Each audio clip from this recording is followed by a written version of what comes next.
welcome to the show. Thank you so much for taking time out of your busy schedule to come and share a few words with me. I had high hopes for you this season. I don't know if you saw, I know you've kind of followed us and everything we've been posting. I had high predictions. I think I predicted you top 8. So I was super sad to see you go. And once you were out there, I'm like, I love Mimi. You're not afraid to speak your mind. You're not afraid to, you don't back down from people when you disagree with them. And we're going to get into some of that. But I wanted to start this off on a positive note because I know everyone's going to be going the hand in the cookie jar. I know you're going to answer so many questions about that.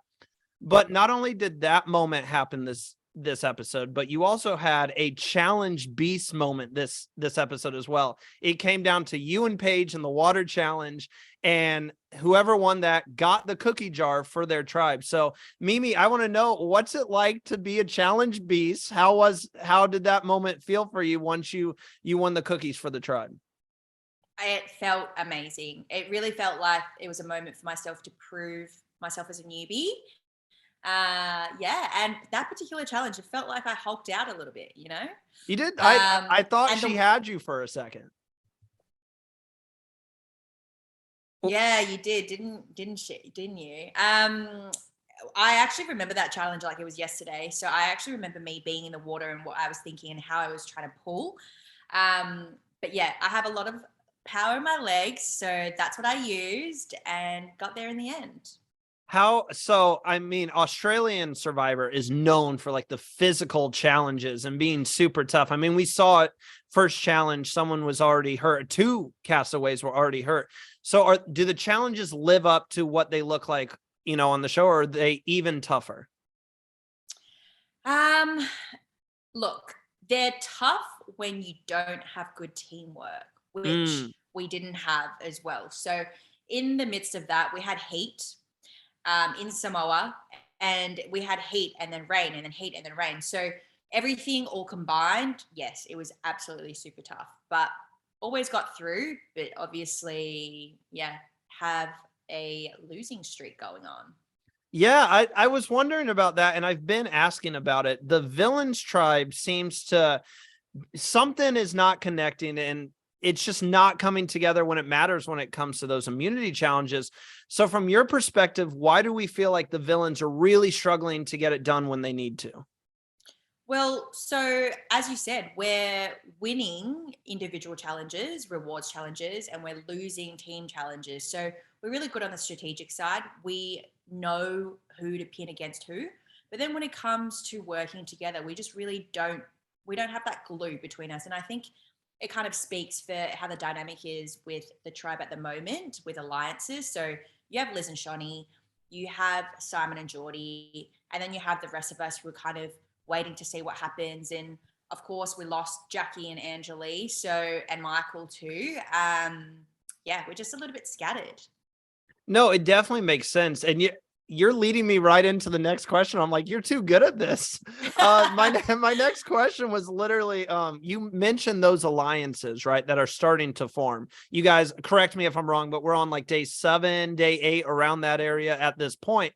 Yeah. Who was your closest ally out there? This is something we really didn't see. Was there a part of the villains tribe that is where Mimi fit in to the greater picture? I don't think I fit in anywhere. But what I had so far, I guess, my alliances were with Fraser and George. So with George, we actually did connect from day 1. But I feel like from my side, I didn't confirm my alliance with him quick enough. I wish I was quicker with that decision. With Fraser, it was a bit of a weird one because we were very aligned and we were always together in the sense that we spoke to each other about what was happening. But then I did slowly see that Geordie was kind of bringing him into that alliance just before I was getting eliminated. So I didn't trust him 100%. No, I mean, first off, how do you trust anyone on the villains tribe? I mean, that's a question in itself. But you mentioned George, and I find this interesting. We definitely had a moment between you and George back when you guys got to raid the heroes camp. where George wanted to tear down this shelter, this beautiful shelter that the heroes constructed, while everyone else just kind of wanted to focus on the food. And from what we saw, you were really the vocal point on, hey, like, this is a long game. We need to focus on relationships. So was everyone kind of leaning towards George's side, or did everyone kind of rally behind you in that moment to say, what are we doing, George? Let's just take the food and go. Oh no, the only person that probably even slightly agreed with me was Shonny. Everybody else was raid the camp, steal everything, take everything, wreck everything. So yeah, that was definitely a moment, and I just couldn't help myself, to be honest. And also, I was so surprised that George even listened to me. So I thought that was a win in itself. Well, I was definitely saying, I'm like, somehow she convinced everyone not to do it, because I was fully expecting. I'm like, Villain's Tribe going in here, you have all these returning players. You've been on a losing streak, so it was just perfectly set up to ruin the camp. And I was definitely waiting to see if it was going to end up happening in the end. You guys just totally tear the camp apart. Yeah. And the next day when we got to the next challenge, I was actually anticipating that the heroes would be upset with us, but they were actually quite happy with us. So I was like, oh, thank God. Funny how that works out. You steal all their food and they're like, oh, it's fine. It's fine. Well, we didn't steal all their food, did we? No, so we left some behind. Yeah. And left their shelter intact, which was, I think, the key. Yeah, definitely the shelter. It would have been super interesting if you guys did end up tearing it down to see how they would have reacted then. So outside, we got to talk a little bit outside the game. You're used to living in the fast lane, right? I had to get a car reference in there, Mimi. I had to. Now back in the game, in terms of strategy around the camp, would you say that people are taking this game in a, let me get my words here. Is the gameplay moving at a fast pace, or has it is everyone kind of being cautious at the moment, making sure, because we saw it kind of ruin Michael's game where he came out, he wanted to get George right away. Angeli was out there trying to make some moves. So what's the pace of the game at this moment? Is everyone kind of watching, trying to gather numbers, or is the game moving at a fast pace? I think it changes in every single moment. So I don't think there's one speed. I think sometimes it goes super fast when it needs to. And then at other times you've got to know, or at least vibe, when to pull back. But that's hard to do, because obviously we did see who's been eliminated so far is that they've gone against the grain and not really matched up with the rest of the tribe. So I think that's a skill in itself. But yeah, it's really tough out there, because your emotions, your hunger, the anxiety, the sleepless nights, it all adds up. Oh, you're telling me it's not super fun to sleep in the sand and starve? Like, I couldn't even imagine being out there. Like, was this a whole new experience for you? I don't know how much camping you do outside, but was this a whole new experience? And what brought you to the game of Survivor? What made you want to go out there and compete on this show? You know what? I actually really surprised myself. The survival part, so sleeping on the ground, being cold, not eating much, the fire, that whole thing. I definitely think I could have gone for 47 days. It didn't really bother me. What bothered me was more so, I think, the social aspect, which I completely did not think that would. Because going in there, I feel like I lost my personality a little bit at times. I think I retreated at times, and kind of isolated myself sometimes as well. But what brought me to the game is that I love a good challenge. I think Survivor is the ultimate test. It is such a great social experiment, and people surprise themselves all the time. I almost think that the game at the beginning brings a little bit out of the dark side out of everyone, something a little bit dark from their personality. So I think that's really interesting as well. It's funny you say that, because that's not the first time that I've heard someone, actually Nina, when we spoke with her last year, she mentioned that it wasn't as hard as you think, that the actual survival part of the game. It's more about keeping yourself in your own mentality and not letting it get to you. So it's interesting to hear that. We do have to get to the cookie jar. So I'll go ahead and ask about it. So you had Liz rising up. It was a super cool shot, super memorable shot, where she's rising up behind you and she sees you diving into the cookies, and it's kind of like the Undertaker rising up, wrestling reference there. But did you have any idea in that moment that you might have been caught? I know on screen it looked like you were oblivious to it. But did you have any sense of someone might have caught you going through the cookies? So I didn't feel like anybody would catch me, especially not Liz, because I told her that I was going to do it before I did Mm. it. So she already knew that I was going to reach in. And yeah, I asked her, whispered if I should do it, and she said yes. So I did it. But that didn't come through. And of course, at Tribal Council, you would have seen her just being the witness and not so much an accomplice that, as she was, I guess. I mean, I have to applaud you. For everyone at home, like Mimi doesn't have lights showing her where the cookies are. It has to be pitch black out there. So just It to was. even get up in the middle of the night and, find your way over there and then start looking. I mean, how hard was it to kind of, how like much did you dig into the cookies? Because we did see there was eventually something there at the end. But Oh, how much did you dig? It was middle of the night, so I don't blame you whatsoever. It had to be as dark you couldn't see your hand in front of your face type dark. yeah. I can't even explain to you what went through my head in that moment because I was trying to figure out how to get the little latch open Mhm. without it making a noise, and then the lid, and then putting it back in and intact. That was the hardest part for me. I dug my hand all the way through because I made sure if I was going to reach in, I have to get to the bottom, and I actually got in there twice because I wanted to go again. But unfortunately, I couldn't believe that I didn't see that whatever that little thing was in there. Yeah, I was really gutted. That really killed me seeing that Simon pick that up. I mean, let me just say, I think you have every right to dig in the cookie jar because once again, you won the cookie Right. jar, so you can do Thank whatever you you. want with it. Let's I should have just tipped it upside down.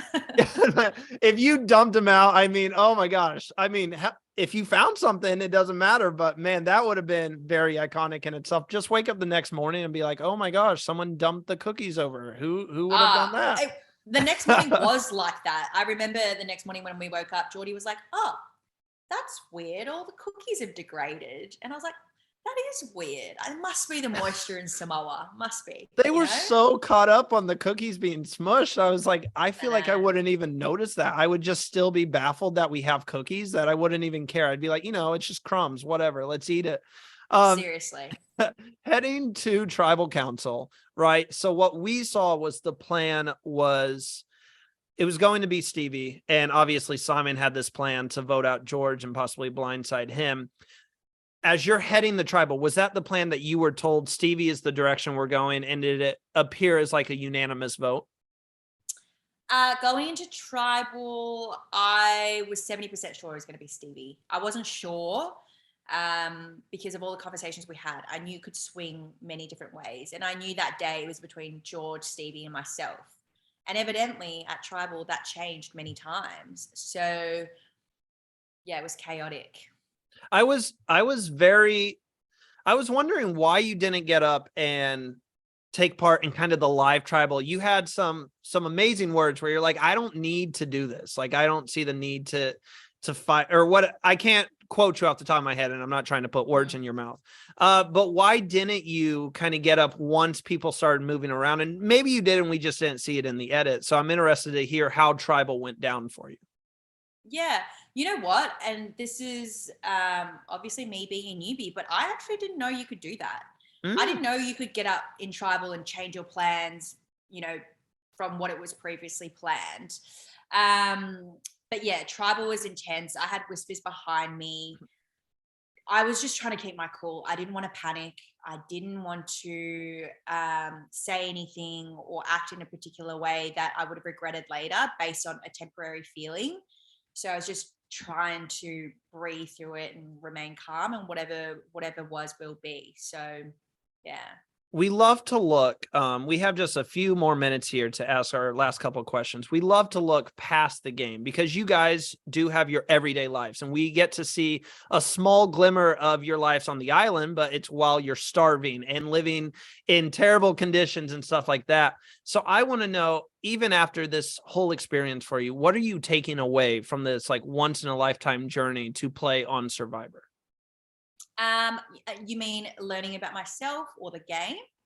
Learning about however you take it, learning about yourself in a way, or overall from this experience, what are you taking away? That I think overall you really can put, you really can do anything that you put your mind to. Before going to Survivor, if you had told me that I could go under the conditions that we did, do all the challenges, play the game, I just didn't think that would have been possible. But when you're in it, the adrenaline's pumping, you're there for a reason, that's your purpose. You just go with it, and you do what you have. You make do with what you have. So definitely learned that humans are very adaptable. And also, I really think that the game brings past triggers up in people. And I think that's what makes the game so great, is because you see all these emotions rise up, and probably issues and traumas that people have dealt with in the past that they relive. Hence, they bring it out in the game. So any insecurities, any dark times, anything that they've gone through in the past, which you can definitely witness in humanity. Well, I think you killed it. And I love that answer, what you took away from the game overall. Were you happy to end up being a villain? Because I was thinking at one point when you were standing up against George, I'm like, should Mimi have been on the Heroes tribe over here? Were you happy with your placement? Did it matter to you? I mean, I definitely would have loved to play in the Heroes tribe, because, they didn't go to tribal for the first 11 days. You would still be in the game right now. Yes. Yeah. And, but maybe I think I needed to be there for the villains to bring that reason of voice of reason. And maybe hopefully they learned something. Very last question we love to ask. Would you ever play again, Mimi? Absolutely. I would play again in a heartbeat. I definitely think I barely touched my potential. I definitely have more to bring to the game. I think I would have played very strategically, hopefully. Would love to see you back, and on a tribe that doesn't have to go back to tribal council 3 straight times in a row. Mimi, I wouldn't wish that on anyone. Next time you deserve better, I swear. Thank Thank you so much for coming on and speaking with me, and best of luck with everything. Would love to speak with you again sometime. Thank you so much. I really enjoyed this. Thank you. Have a wonderful day, Mimi. You too.